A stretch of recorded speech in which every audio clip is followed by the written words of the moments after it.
Welcome to the review of the iPhone 11 Pro. Right off the bat, I don't really agree with the names. I don't think there's enough Pro about these phones that could have been to warrant putting Pro in the name, but the names don't really matter. What does matter is these are the highest end phones that Apple makes right now in 2019. The truth is these are mostly pretty familiar phones to last year, which was also pretty familiar to the year before, but you already knew that. What's new is Apple's really focused on 4 major things for this new iPhone. So the design, barely. The new display, slight upgrade. The battery life, major.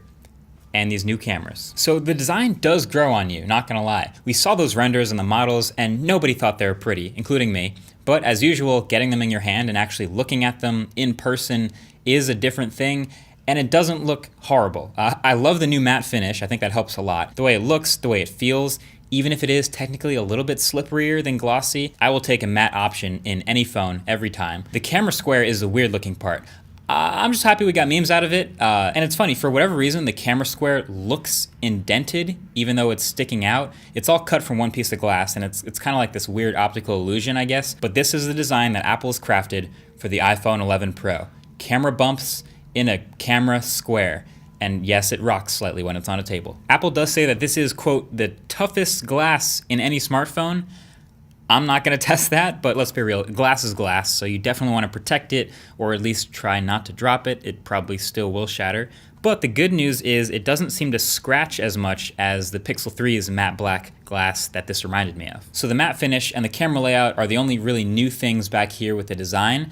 If it comes down to it, if you don't want to have to think about it anymore or just want to avoid any chance of fingerprints or scratches, you can grab a grip from our channel sponsor Dbrand, and this matte black robot skin on it is actually a limited edition thing, so link below if you want to check that out. But around the front of the phone, it's going to look like almost exactly the same thing as last year. Same screen sizes and resolutions, same notch, same bezels. Literally, you could put it next to last year's phone, and you might have a hard time telling which one's which.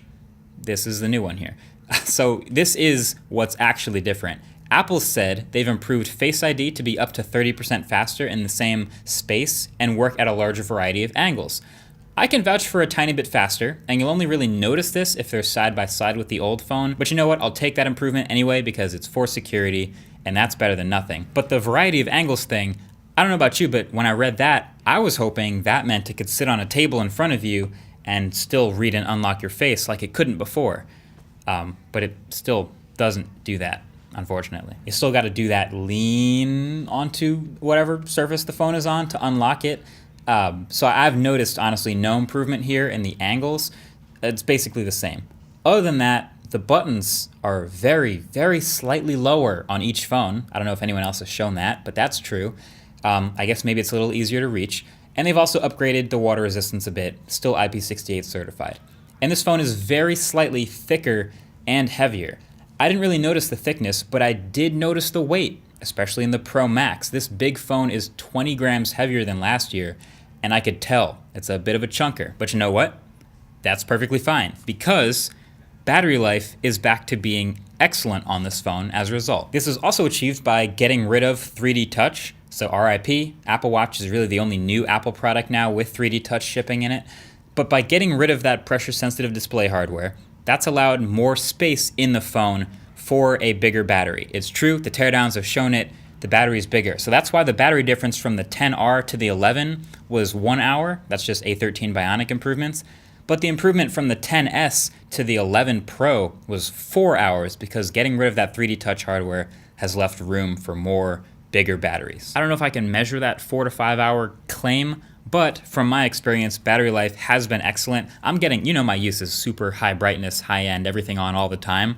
I'm getting 7 to 8 hours of screen on time and a full day of battery pretty much every day on this phone. So that's really impressive.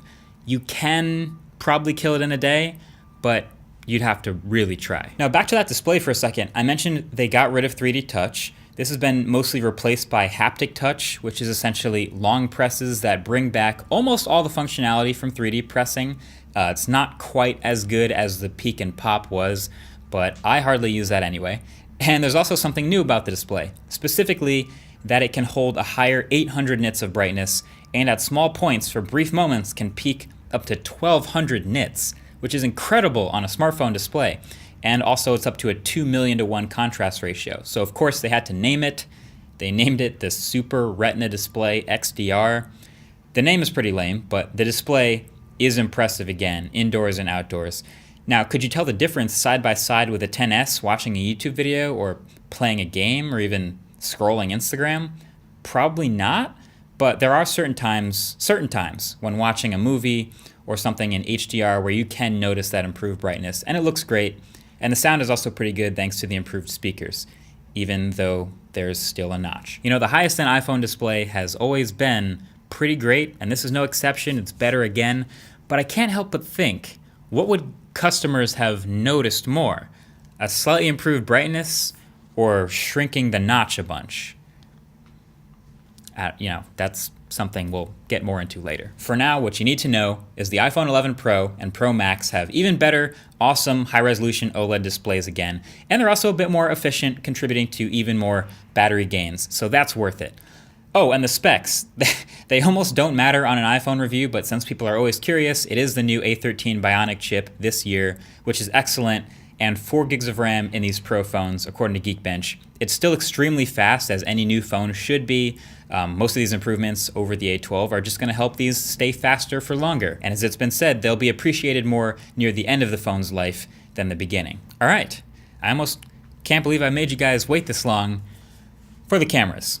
So clearly the cameras are, if you've watched any of the ads or any of the presentation videos, these cameras are the main focus for the iPhone 11 Pro. Yes, that's a pun. So you've seen it. We're looking at triple cameras now. 3 new sensors, so you have the primary 12 megapixel sensor, a 2x telephoto camera, and a 0.5x ultra-wide camera, about 120 degree field of view.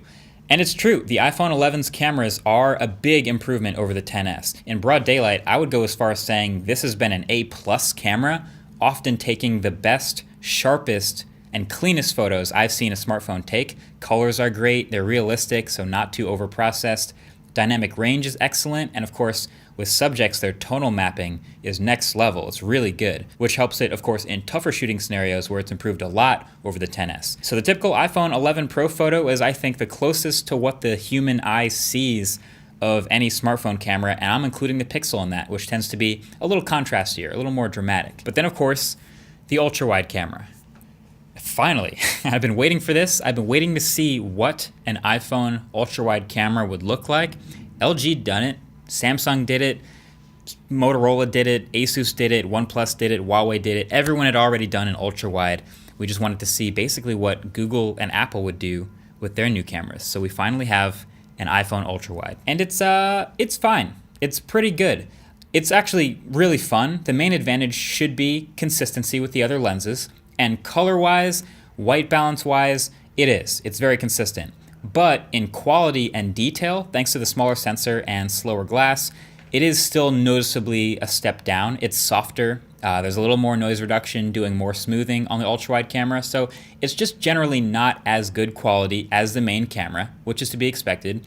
But that doesn't stop it from being awesome to have for these new fun perspectives and all the awesomeness that comes with an ultra-wide camera. The new UI also in iPhone's camera app is improved for the first time in a while. You know, they've simplified a few controls, brought them to the bottom where you can reach them with one hand. And now when you open it, you get a preview of what's going to show up in the ultra-wide if you switch to it. But I don't really want that there. I think it's kind of cool that it shows what you could see, but when I just want to take a normal photo, it's kind of distracting. It lags behind a little the actual framing, and it's not perfectly aligned all the time, so I want to turn it off, but I can't. It will fade out automatically when it detects that you're taking a photo of a close-up subject, since I guess it recognizes that ultra-wides are more for landscapes or far-away subjects, and then it'll come back automatically when you put that close subject away, but yeah, I want to be able to just shut it completely off. There's also now, finally, a dedicated night mode, which turns on automatically when it thinks it's dark enough, but sometimes it's kind of dim and it doesn't turn on when you want it to, but there's no way to manually turn on night mode, which isn't very pro, but okay. But when you do get it turned on, the UI is excellent. It gives you exposure equivalence so you can turn up or down live, and it will go for way longer times if it detects you're on a tripod or stabilized. And then you can see the picture sort of brighten up as it's being taken, almost like it's exposing the frame in real time, which is pretty sick.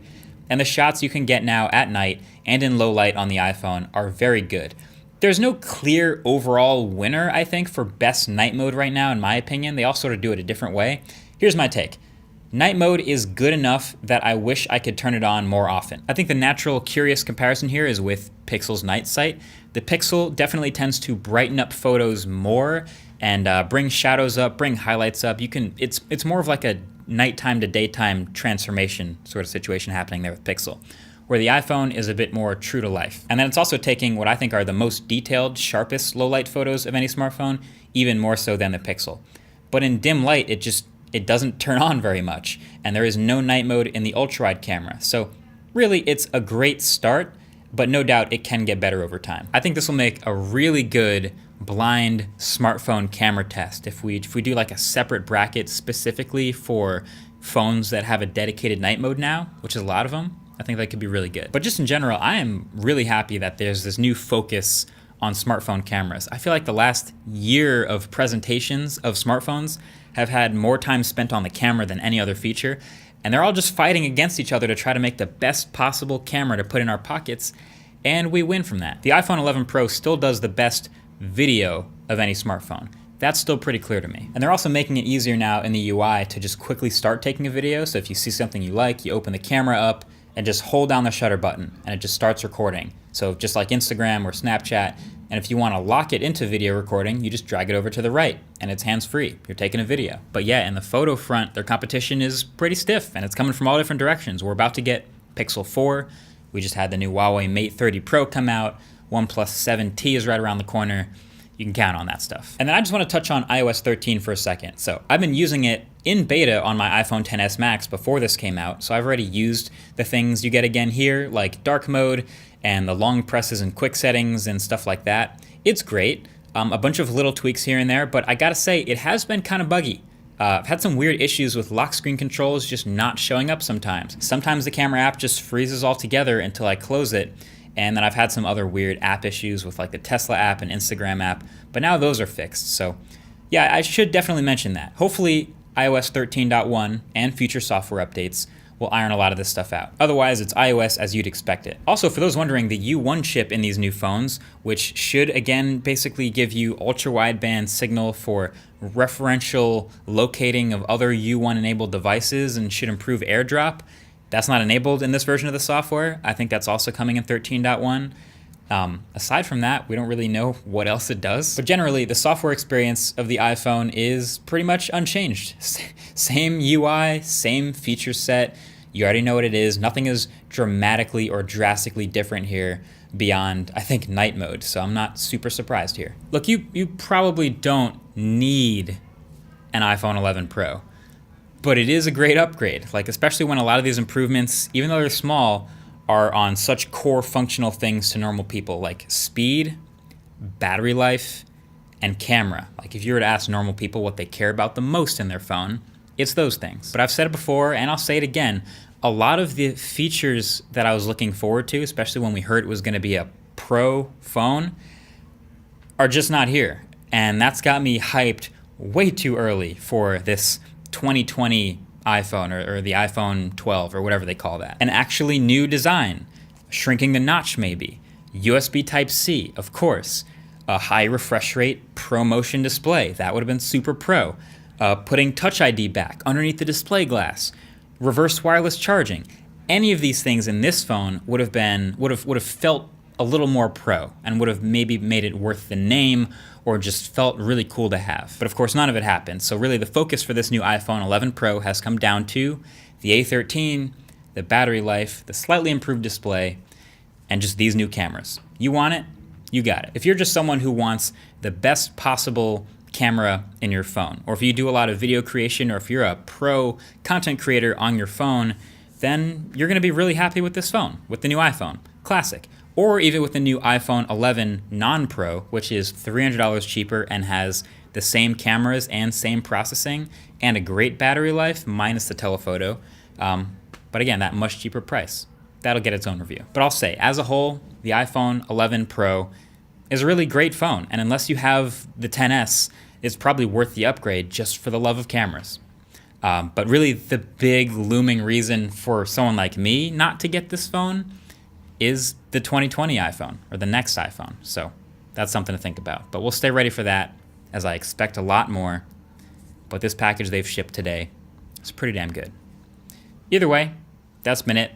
Thank you for watching. Catch you guys in the next one. Peace.